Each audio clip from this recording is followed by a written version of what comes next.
Hello everyone, start करते हैं exercise 1D का question number 8। So question number 8 है divide the sum of this by the product of this. हमें क्या करना है, सबसे पहले इन दोनों नंबर का सम करना है, फिर जो और उसके बाद इन दोनों नंबर का प्रोडक्ट करना है। फिर जो भी इन दोनों का सम आएगा और जो भी इन दोनों का प्रोडक्ट आएगा, इस वाले नंबर से इस वाले नंबर को हमें डिवाइड करना है। तो क्वेश्चन नंबर 8 में हमें क्या करना है, माइनस के 13/5 एंड 12/7। सबसे पहले क्या करना है, इन दोनों का सम करना है। तो सबसे पहले इन दोनों का सम करते हैं। तो देखो यहाँ पर माइनस के 13/5 ऐड करेंगे 12/7। अब इन दोनों का एलसीएम लेंगे तो हमारे पास 35 आ जाएगा। यहाँ पर मल्टीप्लाई हो जाएगी 7 से, अब भी हो जाएगी। 13 की मल्टीप्लाई 7 से करेंगे तो 7 3 से 21, तो 2 कैरी हो जाएगी, 77 एंड 8 एंड 9। यहाँ पर हो जाएगा माइनस की 91 प्लस यहाँ मल्टीप्लाई होगी 5 से, अब भी हो जाएगी। तो यहाँ पे कितना आ जाएगा 60। अब देखो प्लस माइनस क्या होता है, माइनस होते तो 91 में से 60 सब्ट्रैक्ट कर देंगे, पास आ जाएगा 31। लेकिन 31 जो आएगा वो माइनस का, तो माइनस के 31/35। अब हमें आगे क्वेश्चन में क्या दिया हुआ है, माइनस के 31/7 एंड माइनस के 1/2। इन दोनों का क्या करना है, हमें प्रोडक्ट करना है। प्रोडक्ट का मतलब होता है कि मल्टीप्लाई करना है। सो माइनस के 31/7 मल्टीप्लाई 1/2। तो इनकी हम मल्टीप्लाई करते हैं, तो 31 की इससे करोगे तो ये प्लस में हो जाएगा, क्योंकि माइनस माइनस प्लस होते हैं, 7 टू द 14। सो ये आ जाएगा। अब हमें क्या करना है, इसके सम से इसको क्या करना है, डिवाइड करना है। मतलब कि जो हमारे पास आया माइनस के 31/35, इसे डिवाइड करना है हमें। ये जो नंबर आया है हमारे, इसका प्रोडक्ट करके इससे इस तरीके से ये हमें करना है। तो इसको आगे सोल्व करेंगे। सो देखो माइनस के 31/35, इस डिवाइड के साइन को चेंज करके मल्टीप्लाई का साइन लगा देंगे तो इसका रेसिप्रोकल हो जाएगा, और ये कितना हो जाएगा 14/31। ठीक है। अब देखो यहाँ पर 31 से 31 कट हो जाएगा। अब ये हमारा 7 से कर सकते हैं, 7 टू द 14, 7 5 से 35। ठीक है। लेकिन देखो ये यहाँ पे माइनस का था, तो 2 की मल्टीप्लाई माइनस की 1 से करोगे तो क्या आ जाएगा, माइनस की 2 आ जाएगा। तो ये आ जाएगा माइनस के 2 और अपॉन में क्या आ जाएगा 5। तो ये हो जाएगा क्वेश्चन नंबर 8 का आंसर। नंबर 9 में हमें क्या दिया हुआ है, कोस्ट दी हुई है, इतने मीटर ऑफ रोप। रोप मतलब होती है रस्सी, तो इतने मीटर रस्सी की जो हमें कोस्ट दी हुई है वो हमें ये दी हुई है। ठीक है।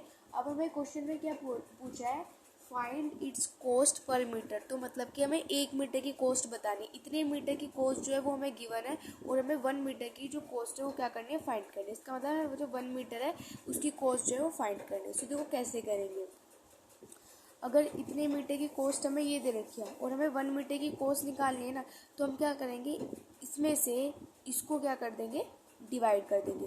तो डिवाइड कैसे करेंगे, सबसे पहले देखो यहाँ पर क्या है, तो यहाँ पर मैं लिख देती हूँ कोस्ट ऑफ पर मीटर।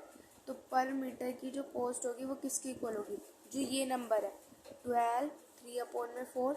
इसको डिवाइड कर देंगे इस नंबर से, क्या है ये 7 2/3। इससे क्या कर देंगे, इसको डिवाइड कर देंगे। ठीक है। तो करते हैं। तो पहले तो इसको इम्प्रॉपर फ्रैक्शन में कर लेते हैं। तो देखो यहाँ पे हमारे पास क्या आ जाएगा, 39/4 आ जाएगा, डिवाइड का साइन। इसको भी इम्प्रॉपर फ्रैक्शन में कर लेते हैं, तो क्या आ जाएगा 23/3 आ जाएगा। ठीक है। अब डिवाइड का साइन को हटा देंगे, तो डिवाइड के साइन को हटा के क्या लगा देंगे, मल्टीप्लाई का साइन। तो मल्टीप्लाई का साइन लगाएंगे तो इसका रेसिप्रोकल हो जाएगा, तो हो जाएगा 3/23, ये हो जाएगा। अब क्या करेंगे, सिंपल इनकी मल्टीप्लाई करेंगे। तो इनकी मल्टीप्लाई करते हैं, 39 की मल्टीप्लाई 3 से करेंगे तो 117 आ जाएगा, और 23 की मल्टीप्लाई 4 से करेंगे तो क्या आ जाएगा हमारे पास 92 आ जाएगा, ये आ जाएगा। अब इसको हम किस में कर सकते हैं, मिक्स फ्रैक्शन में कर सकते हैं। तो इसको मिक्स फ्रैक्शन में इसका आंसर कर देते हैं, क्योंकि जो हमें क्वेश्चन दिया हुआ है वो भी हमें मिक्स फ्रैक्शन में दिया हुआ है, तो इसका आंसर भी हम मिक्स फ्रैक्शन में ला सकते हैं। तो क्या करेंगे, अपॉन में तो 92 आ जाएगा, और जो इसका क्वाइटेंट होगा, ठीक है, वो हमारा साइड में आ जाएगा और रिमाइंडर ऊपर आ जाएगा। तो ये क्या हो जाएगी, इसकी 1 मीटर की कोस्ट हो जाएगी, और ये इसका आंसर है। यहाँ पे ये 161/92, ये क्वेश्चन नंबर 9 का आंसर है। नंबर 10 में हमें प्रोडक्ट दिया हुआ है दो रेशनल नंबर का, मतलब कि एक यहाँ पर कोई रेशनल नंबर है, प्रोडक्ट मतलब होता है मल्टीप्लाई, और एक यहाँ पे कोई रेशनल नंबर है। तो इन दोनों रेशनल नंबर का हमें प्रोडक्ट दिया हुआ है -k3/2। ठीक है, ये हमें क्वेश्चन में यहाँ पर गिवन है। आगे क्या बोला है, if one of the number is 7/3, एक नंबर जो है वो 7/3 है। ठीक है, तो एक नंबर 7/3 है, तो हमें जो दूसरा नंबर है वो हमें यहाँ पर फाइंड करना है। ठीक है, तो फाइंड करते हैं। देखो किस तरीके से करेंगे, इसको हम लेट कर लेते हैं। ये नंबर क्या है हमारे पास, यहाँ पर x है। ठीक है, तो x की वैल्यू कैसे फाइंड करेंगे, x किसके इक्वल है, -k3/2 के इक्वल है। अब यहाँ पर किस चीज़ का साइन लगाएंगे, मल्टीप्लाई का। अब देखो 2 यहाँ पर क्या हो रहा है, डिवाइड हो रहा है, तो इधर जाके मल्टीप्लाई हो जाएगा, तो ये ऊपर आ जाएगा। मतलब सिंपल है कि तब ये हमारा लेफ्ट हैंड साइड से राइट हैंड साइड पर जाएगा तो इसका रेसिप्रोकल हो जाएगा। अभी ये 7/3 है, तो ये क्या हो जाएगा, 3/7 हो जाएगा। ठीक है, अब इसको सोल्व कर लेते हैं। तो देखो हमारे पास क्या आ जाएगा, ये आ जाएगा 3 3 9, वो भी -k, और 7 2 14। ठीक है, तो हमारे पास क्या है, -9/14। तो ऑप्शन कौन सा होगा, option number C is the correct. ठीक है, नंबर 11th में हमें दिया हुआ है कि दो नंबर्स का प्रोडक्ट है -56/75, मतलब कि एक यहाँ पे कोई नंबर है, एक यहाँ पे कोई नंबर है। ठीक है, और इन दोनों का जो प्रोडक्ट है, प्रोडक्ट मतलब होता है मल्टीप्लाई, तो मैंने यहाँ पे मल्टीप्लाई लगा दिया है। तो इन दोनों का जो प्रोडक्ट है वो हमें यहाँ पे कितना गिवन है, -56/75, ये हमें गिवन है। If one of the number is 7/15, अगर एक नंबर जो है वो 7/15 है, तो हमें जो है दूसरा नंबर जो है, मतलब ये वाला जो नंबर है वो हमें यहाँ पे फाइंड करना है। तो इस नंबर को हमने लेट कर लिया कि भाई ये नंबर जो है हमारे पास यहाँ पर x है, तो मतलब हमें x की वैल्यू यहाँ पर फाइंड करनी है। तो करते हैं, तो ये किसके इक्वल हो जाएगा, -56/75। और मैंने भी आपको बताया था कि तब ये नंबर हमारा राइट हैंड साइड पर आता है तो इसका रेसिप्रोकल हो जाता है। अब ये 7/15 है, तो ये क्या हो जाएगा, 15/7। तो यहाँ पे लिखेंगे 15/7। ठीक है, अब जो कट हो रहा है उसको कट कर लेते हैं।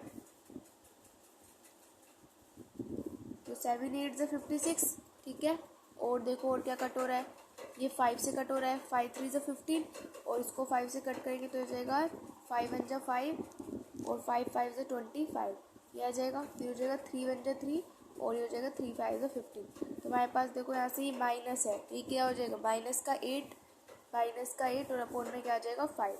ठीक है, तो -8 अपोन में 5 क्या हो जाएगा, क्वेश्चन नंबर 11 का आंसर। तो ऑप्शन नंबर ए जो हो जाएगा वो करेक्ट आंसर हो जाएगा। क्वेश्चन नंबर 12 में हमें क्या करना है, असर्शन रीजन करना है। सो प्रीवियस एक्सरसाइज में भी हमने असर्शन रीजन किए हैं, वहाँ पे मैंने आपको एक्सप्लेन किया हुआ है कि असर्शन क्या होता है, रीजन क्या होता है। ठीक है, और इसमें जो 4 ऑप्शंस प्रेजेंट होते हैं वो भी मैंने आपको ऑलरेडी एक्सप्लेन किए हुए हैं। ठीक है, सो यहाँ पे हम असर्शन पढ़ते हैं।